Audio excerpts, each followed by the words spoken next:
Cherry blossoms have sprung up all around DC. The city has gotten a lot more bustling and active. In between preparing the house for our little one and doing pottery, we finally got our patio furniture.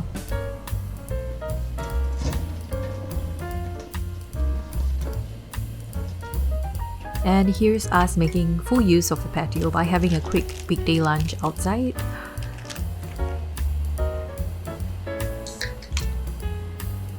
By the way, this video is not sponsored by Coke or Subway. We are just very basic.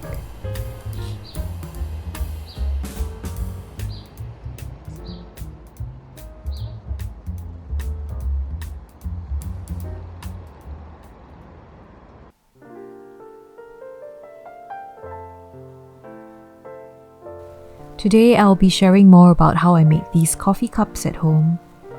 It always amazes me how a lump of the earth that stains the hands becomes something functional that lasts for ages. To me, making ceramics has taught me so much about life and the consequences of habits. As a potter, you do your part to control what you can't, but ultimately, whatever happens in the kiln is part of giving up some control as you await the outcome of your actions. And as your vessel goes through that firing process, it's as though your skills and habits are put through the test of competency, and sometimes it's just the luck of the draw. I've had things look perfectly fine crack in the kiln, and glaze combinations that look good in my mind look absolutely disastrous, but also had my share of happy, beautiful outcomes. First, I wedge the clay. This pushing motion mixes the clay and helps to remove any air pockets in the clay that may hinder the throwing process, and also to prevent air pockets in my vessels. Air pockets are not ideal, as expansion while in the kiln causes stress to the clay structure. Secondly, wedging also ensures homogeneity in your clay, which throws much easier on the wheel. I'm using a new bag of clay which has already been mixed well, but I still wedge as a habit just to be sure. This process is especially important when you use recycled clay. Next, I divide them into little lumps and weigh them. I use about 12 ounce or 350 grams of clay to throw a 6 ounce or 180 ml cup. Part of this weight will be taken off when you trim the cup and also when it loses water through drying and firing. After that, I compress the clay again and shape them into little balls for easy throwing.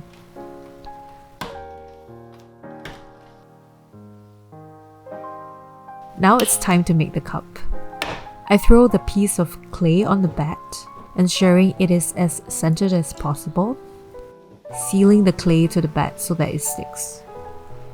Next, I center the clay by coning it up and down a few times. It centers only when both your hands are in fixed and steady position, so I use my thighs to anchor my elbows. This is the most important part of throwing on the wheel. Without proper centering, the clay would just be wobbling and result in uneven walls.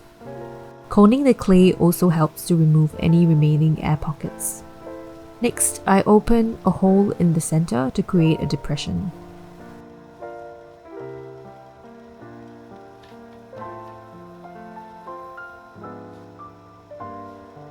Then I pull it wider.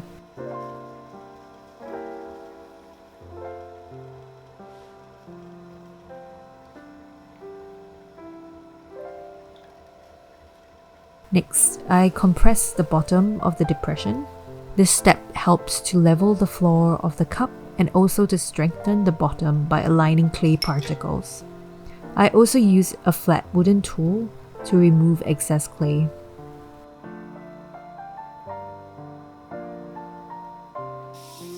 It's now time to pull up the walls to make a cylinder.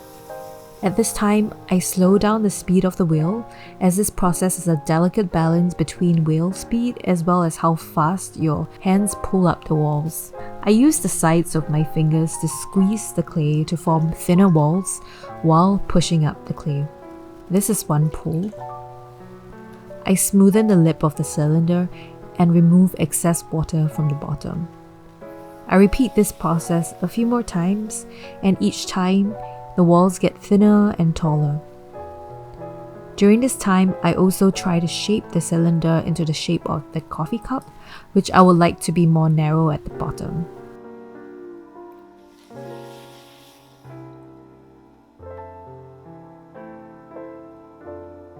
I prefer my coffee cups to have thin lips for a more seamless experience when you drink, so I thin out the top. I'm making dimple cups, so I create dimples in them with my thumb and fingers. I then open up the top to ensure it remains round.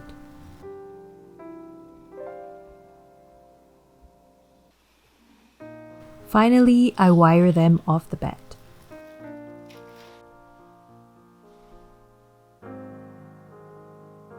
I typically dry them for a few hours before trimming, but because I'm leaving them overnight, I put a plastic wrap over them to ensure slower drying. And the cups are ready to be trimmed when they have dried to leather hardness, which is hard enough to be trimmed without collapsing, but not completely dry till it becomes hard and powdery. I inspect the piece to see what needs to be trimmed. The key objective of trimming is to ensure equal thickness for both the walls and the bottom, so the end product feels good and balanced when you use it. If bottoms are too thick, there is also a tendency to develop S-cracks when firing. Next, I center the cup with the help of guidelines on the wheel as well as using my finger as a pointer. Because the cup has been dimpled, it isn't a completely round circle, but it is still possible to center it through some practice. Next, I use 2 pieces of clay to hold down the cup. I press the clay supports down instead of sideways so the cup does not get deformed. While trimming, I ensure my tool is steady and anchored for even trimming all around the cup. I also trim the sides of the cup in order to shape it, as due to more rounded insides of the cup, there is some leeway to trim the inside to be rounded as well.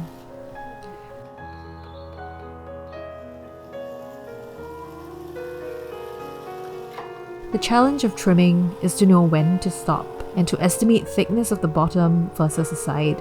I have managed to train myself to do so by tapping the bottom to gauge the thickness based on how solid or hollow it sounds.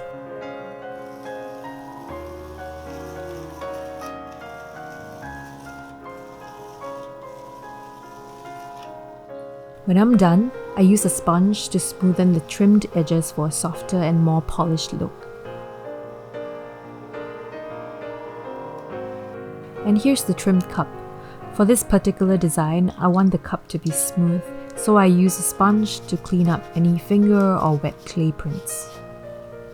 I also stamp it with my maker's mark.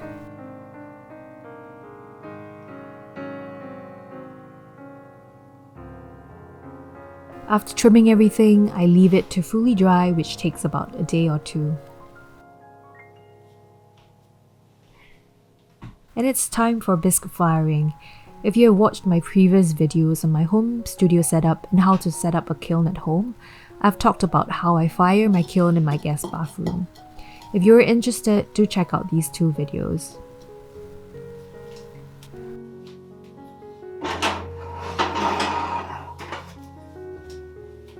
For bisque ware, I fire it to cone 04 on slow. This is to ensure all organic matter is burnt out.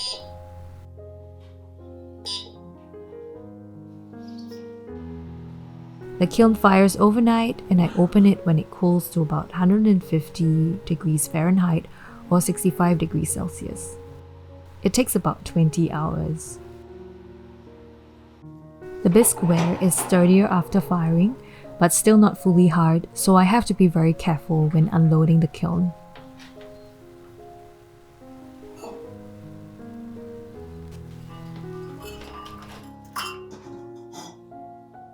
And now it's glaze time. Before I start, I clean off any clay dust on the cups, as residual materials may cause pinholing, which are unsightly holes in the glaze. I use brush glazes at home as they are cleaner to manage and take up less space, but I wish I had dip glazes which will take so much less than the time that I do now.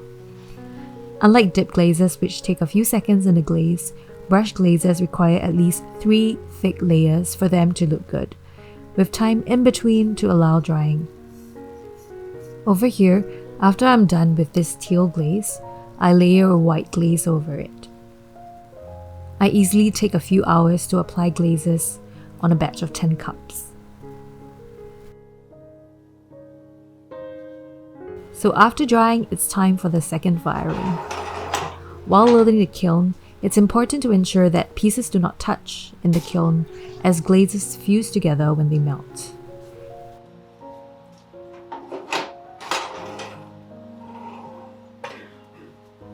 Depending on the glazes, I fire my wares at different cones.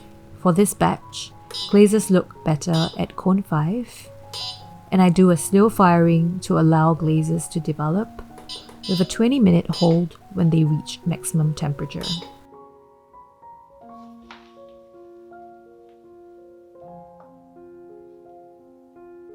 And here's how they look after a day of firing and cooling.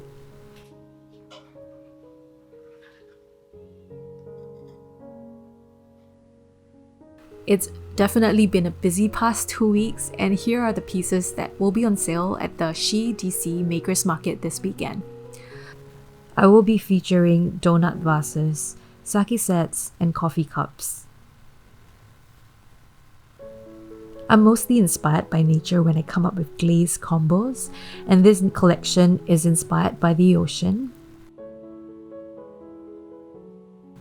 and this by the snow in DC this year.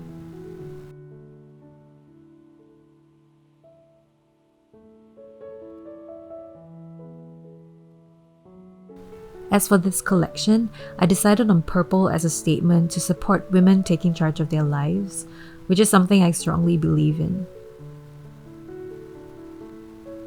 If you would like to know more about the market, I've left a link in the description box, and if you want to follow more of my pottery journey, do subscribe to my YouTube channel and follow me on Instagram. I'll see you in my next video.